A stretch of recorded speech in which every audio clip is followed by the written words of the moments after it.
आता आपण कापण्या तळून घेऊया। तेल तापलेलं आहे।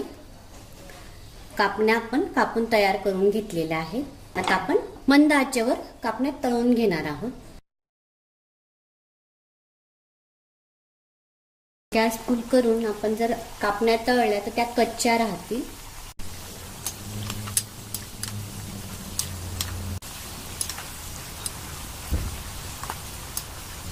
छान रंग गोल्डन झालेला आहे। आता आपण यांना काढून घेऊया।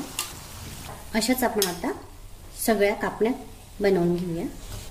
तयार आहेत आपल्या आषाढ स्पेशल गुळाच्या कापण्या। तयार आहेत गुळाच्या कापण्या। बनवा, खा आणि खुश रहा। रेसिपी आवडल्यास लाईक करा, शेअर करा आणि सबस्क्राईब करा।